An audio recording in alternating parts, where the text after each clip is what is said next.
Hola developers, bienvenidos a un nuevo video. La semana pasada hubo varios eventos de desarrollo, pero uno particularmente que me llamó mucho la atención fue el de Vercel. Vercel es la empresa que está detrás del desarrollo de Next.js, que es este framework muy popular de React. La verdad es que me impresionó bastante, la verdad es que no esperaba mucho de una conferencia de desarrollo de esta empresa, pero presentaron varias cosas muy interesantes.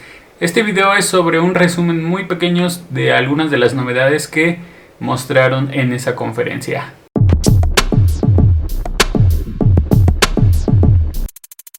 Una de las características más importantes que presentaron es que ahora Next.js va a poder ser compilado a través de un nuevo compilador que está basado en Rust. ¿Cómo funcionaba antes la compilación con Next.js? Se utilizaba Babel. Recuerden, Babel es esta tecnología que nos permite transpilar el código ya sea de TypeScript o de JavaScript para que pueda ser soportado por incluso navegadores más viejitos, haciendo el código de JavaScript compatible a través de múltiples navegadores, incluso si no eran versiones tan actuales. Entonces, ¿cuál es la importancia de esta característica? Más allá de que evidentemente mostraron que el compilador hace que compile tu código mucho más rápido, la importancia recae en el hecho de que estén utilizando Rust como un lenguaje de programación para poder compilar código JavaScript.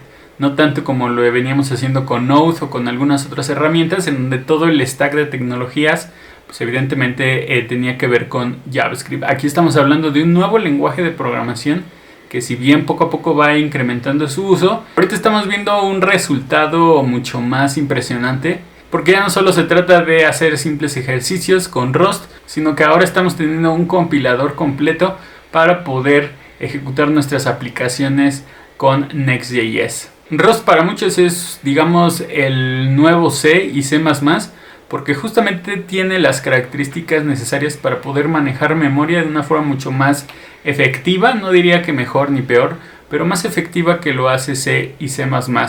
Quizá a muchos no les gusta esta idea de la comparación de lenguajes, pero la realidad es que muchas empresas están adoptando hoy Rust como parte de su stack en el backend, y sobre todo para optimización y rapidez al momento de trabajar con herramientas de desarrollo. La segunda noticia que anunciaron es el soporte completo para ES Modules. ES Modules es la capacidad que tenemos en nuestras aplicaciones web de poder implementar el import y el export para poder crear módulos, y por ejemplo cuando tenemos un archivo con varias funciones o varias clases y solamente queremos importar algunas específicas, podemos hacerlo a través de ES Modules. Si has trabajado con React, pues esto ya existía desde hace bastante tiempo, pero realmente si nos vamos más allá, esta es una característica experimental que estaba disponible en Node.js. Entonces aquí es importante porque ya Next está dándole soporte a toda esta implementación, y aparte de eso le está dando importancia a los import URLs. Típicamente nosotros importamos nuestros módulos basado en la ubicación relativa a donde se encuentra ese archivo, pero los import URLs se encargan de que ahora no es necesario hacer un npm install, instalar los módulos y mandarlos a llamar, sino que podríamos utilizar una URL en donde se encuentre ese módulo alojado y hacer una solicitud para importar ese módulo sin la necesidad de tener esos archivos directamente en nuestro equipo.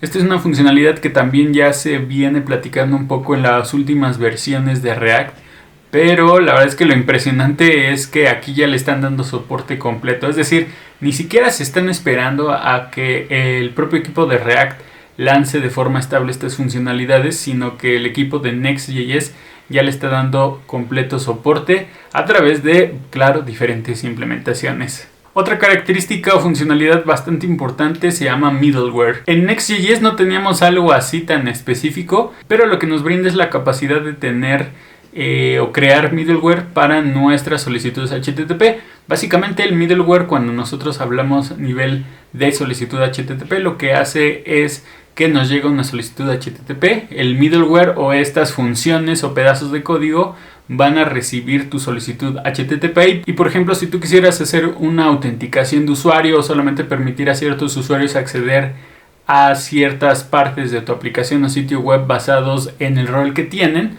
pues tienes que hacer una función para validar esas solicitudes, autenticar ese usuario contra tu base de datos o las sesiones y después dejarlo o no pasar. Esto, digamos, en Node.js pues sí se puede hacer, allá hay muchas implementaciones, pero en Next.js lo están llevando a otro nivel con pues una librería y una forma fácil de implementarlo para que sea extremadamente sencillo poder poner reglas antes de que tus solicitudes lleguen a toda la parte del ruteo de tu aplicación o sitio web. Como complemento de esta característica también lanzaron una funcionalidad que se llama Edge Functions, que lo que hace es básicamente poder despachar las solicitudes HTTP de tus recursos a través de la CDN de Vercel. ¿Esto qué quiere decir? Que tú ya no te tienes que preocupar porque tus recursos sean accedidos desde una ubicación lejana a donde están alojados inicialmente. Ahora Vercel va a manejar toda su CDN o toda su infraestructura para que siempre estén en un punto cercano al usuario. Entonces eso va a facilitar sobre todo que tus aplicaciones y sitios web respondan de una forma mucho más rápida y los recursos evidentemente estén disponibles en un menor tiempo. Y por último, la característica que más me llamó la atención son los Server Components. Hace casi un año les platiqué sobre un video en el cual el equipo de desarrollo de React estaba definiendo esta parte de los React Components.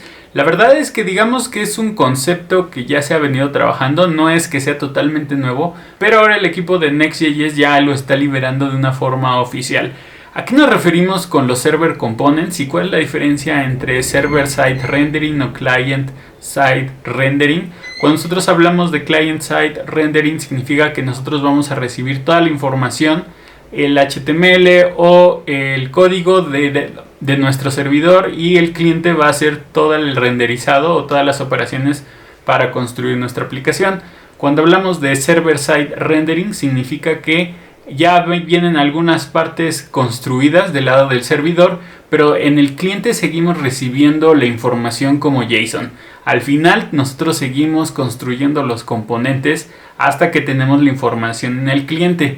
Cuando estamos hablando de Server Components, digamos que la analogía es el servidor construye los componentes con los datos y tú recibes ya el componente. Lo único que tienes que hacer es iterarlo para mostrarlo, pero ya no tienes que recibir el JSON, tienes que mandar o crear el nuevo componente y configurar las propiedades, sino que ya como respuesta tienes el componente creado. ¿Eso en qué ayuda? Pues evidentemente que el cliente ya no tiene que estar procesando información o hacerle renderizado complejo si es que tu aplicación es muy grande. Todo eso lo pasas del lado del servidor, entonces ya la respuesta HTTP tiene consigo el componente per se. Lo único que tienes que hacer es mostrarlo. Entonces esas son algunas de las funcionalidades y características que mostró el equipo de Next.js, la versión 12, en su evento, en donde la verdad es que estuvo bastante interesante. Leía muchos especialistas en temas de desarrollo, ingenieros de software,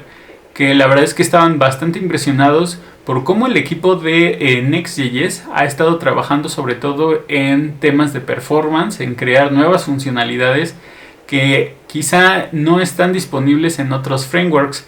Muchos frameworks que he visto de desarrollo de JavaScript, digamos que se centran más ahorita en el código, en que para el usuario o el desarrollador sea más fácil desarrollar esas aplicaciones, pero yo siento que ya el equipo de Next.js está un paso más adelante, porque no solamente es que aprendas React o a que aprendas a crear tu primera aplicación con Next.js, sino que ahora ya tienes herramientas para que casi que tú no te tengas que preocupar por hacer el despliegue de tu aplicación, por saber dónde vas a hostear, por cómo vas a importar módulos o cómo vas a manejar todo este tema de las solicitudes HTTP. Ya casi que te lo está dando todo ahí servidito para que solamente tú lo tengas que prender y apagar. Entonces eso la verdad es que me parece súper impresionante. Pero bueno, developers, me gustaría saber su opinión. ¿Qué opinan de estas novedades? ¿Ustedes utilizan Next.js como parte de su stack de tecnologías, ya sea en su trabajo, de forma libre, en sus actividades, como para aprender, etcétera? Si les gustó este video, los invito a que me regalen un like. De esa forma me ayudan a mí